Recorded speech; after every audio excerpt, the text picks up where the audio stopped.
Yesterday, I saw the movie Skinamarink. I had heard a little bit about it, and it seemed that it had achieved a bit of notoriety. I saw the preview for it, and I thought, what the hell is that? It just looked like nothing I'd seen in any movie before. And so I just figured, well, why not check it out? It was an interesting cinematic experience, to be sure, for several different reasons. One of which was I'm often a moviegoer, and I usually am alone. I'm one of those creepy guys who you see attending a movie alone and not caring. Maybe that creeps you out. I don't know. It doesn't creep me out about myself, but but there you go. So the movie theaters in my town most of the time are pretty dead. I could count on probably the fingers of my hand exceptions to that rule. Times when I went to see a movie in this town, and where there were a lot of people in the audience, and they were invested in what was being projected on the screen. Mostly it's just me and I don't know, 4 or 5 couples and whatnot. Sometimes fewer than that, depending on when I go. But last night I went in, and it wasn't packed, but there was a goodly crowd there, and they were like young, hip-looking people, college age, maybe upper high school age people, but a young crowd. They were very lively, and during the bit before the movie started. But once it started, there was silence. Like there was this reverent silence. Like they were very interested in sitting and watching this movie, and giving it the respect that they felt it deserved. So that was interesting. I didn't know what to expect from the movie going in, but let me try to describe the movie as best I can to you without. Well, I mean, maybe there's going to be mild spoilers here, but there's really not a lot to spoil because there's not much of a story. From what you can gather, you have 2 little kids. I thought they were 2 little boys at first, but then it turned out one of them was a boy, one of them was a girl, Kevin and Kaylee. And they're in a house, and something's going on with their parents. Their dad's not there. Their mom, something happened with their mom. Their mom was crying. But this, there's just sort of these disconnected scenes where one of the kids says one thing, one of them says something else, but there's a lot of silence, and most notably is the way the movie is filmed, which is going to be a stumbling block to a lot of people, and it was partly to me as well, as I'll explain in a minute. I think I admired this film more than I liked it, but let me explain how this film was filmed. Apparently, they did it for a really cheap budget, like $15,000. So we're talking about Blair Witch Project territory, which is really cool when you see something made, that's original for a really low budget that looks cheap, but that's part of the whole aesthetic of it. Blair Witch was supposed to look like just videotape footage, because that's what it was. And this, I don't know, it's like, really, this is, I've talked before about analog horror, and I'm a fan of analog horror. I've watched a lot of it, and I'm intrigued by it, and inspired by it, because it seems like it's something where a lot of people are taking, meager resources and being very creative, and just putting things out there on YouTube for others to watch without having to having to accumulate, without having to go to film school, without having to accumulate a budget, without having to negotiate with producers or do any of the bullshit, the Hollywood bullshit. They're putting the stuff out there that's good. A lot of it is good and very original and very compelling. This is a movie that it seems like was very inspired by analog horror. It has a lot of the same hallmarks. There's a low tech quality to it, but it's supposed to be low tech. At the very beginning, there's something that indicates that this takes place in 1995. Although, again, I haven't described it yet. I haven't described how everything looks yet. So let me just say that now. You hardly ever see a person's face. I don't think you ever see a person's face. There's one shot where there's a kid like turned to the side where you see half of his face. I think that's the most that you see of anybody's face. There's camera shots of the wall, of the floor, of toys on the floor, of like darkness and just it's like it's almost like Super 8, like overexposed Super 8 footage, or really bad, really crappy VCR videotape footage.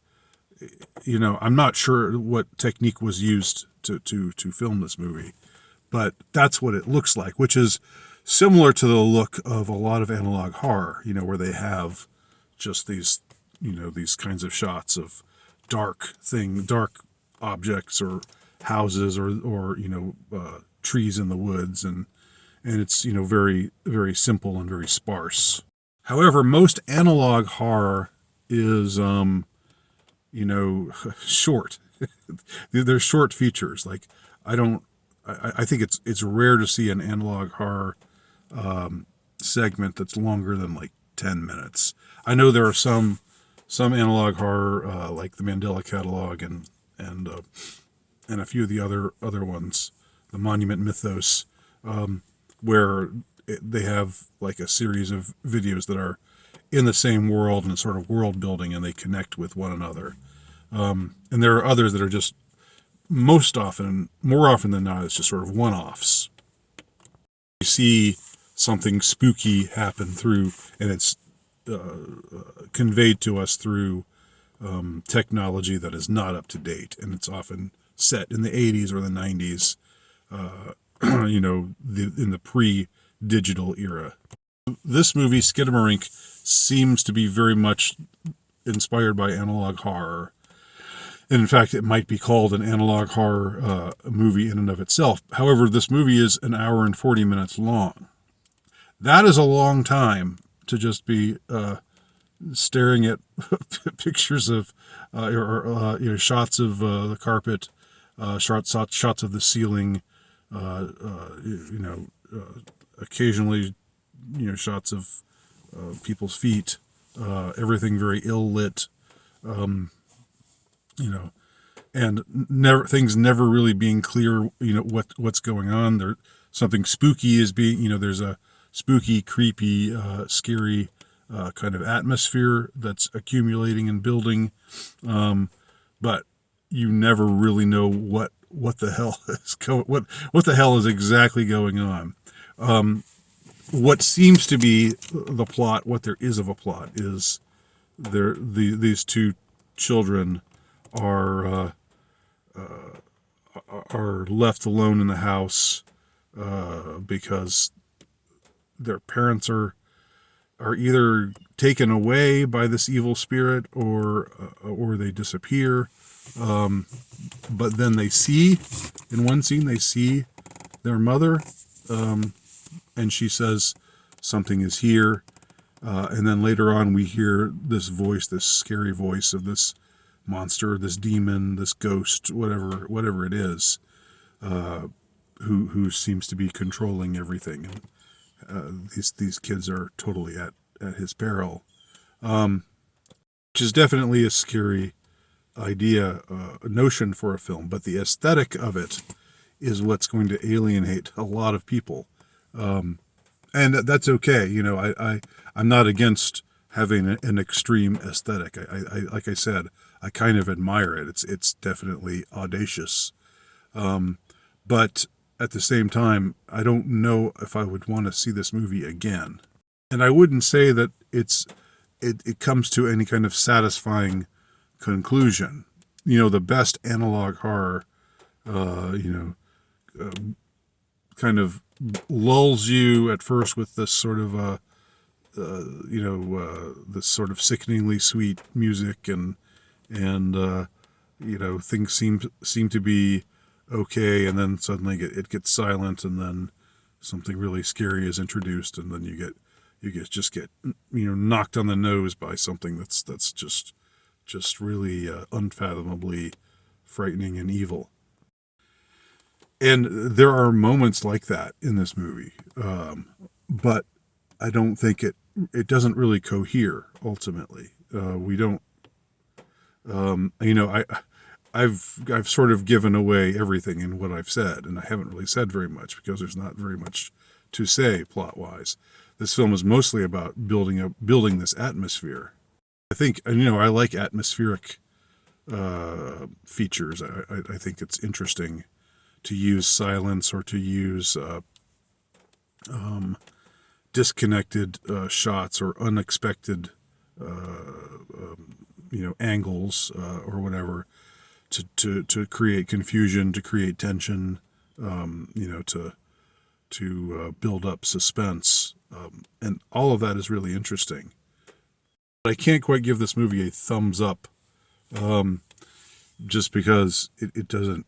It's just a lot to sit through, for a payoff that's not really there. A 5-minute analog horror video on YouTube. Even if the payoff's not that great, you only watched it for 5 minutes. It wasn't that taxing.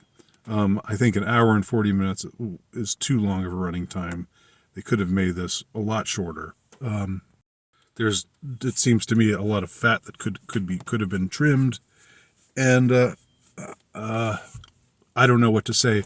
The radical style of filmmaking is both inspiring and something that elicits my admiration, while at the same time, I don't know if there's much substance there really to this movie.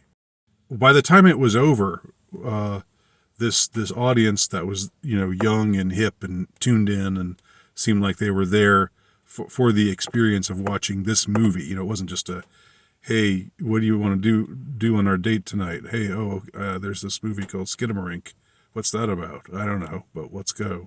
It didn't seem like that was the kind of crowd that was there. It seemed like these were people who were there, for this particular feature, because they were a part of this. They were tuned in. They were clued into this scene that this movie represented. But afterwards, when it ended, a lot of people were just saying, "What? That's it?" That's how people responded. And these were the people who were there, who were ostensibly there, to root for the movie, or because they had a genuine interest in it. So, of course, you would expect, Joe Sixpack and his wife Jane. I never lost my pregnancy weight. I don't know. I'm just thinking of a more average couple. If they found themselves watching this movie, they'd be out of there in like 10 or 15 minutes because it'd feel like, what the hell is this? But but those who sat through the whole thing patiently, quietly, I didn't look back and see if any of them were on their phones. They could have been, These are young people we're talking about. But even they were not like, they weren't applauding at the end. They weren't like, oh wow, what a great experience. So I think that points to a flaw in the movie, but it's still an interesting movie. You should check it out if you're a horror fan. If you like movies like Eraserhead, this movie kind of reminded me of Eraserhead. which I saw when I was 16 and never felt the desire to see again. But sort of the same, a little bit of the same creepy vibes as that. Of course, Blair Witch, although Blair Witch is much more, there's much more of a plot. There's more dialogue, even though it's cheaply made and even though the camera, makes you dizzy and sick by shaking all around. There's more, I think, to engage the viewer. But so in a way, it's good to see that that movies like this are still being put out there. These kinds of scrappy, independent, super low budget, and proud of it. Not trying to feature any big stars. Doing it their own way, uncompromising. All that is great, and I admire it. I admire the hell out of it. But as far as entertainment, I'm not quite as sure what I think. Has anybody else seen this movie? Let me know your thoughts if you have. Thanks for watching.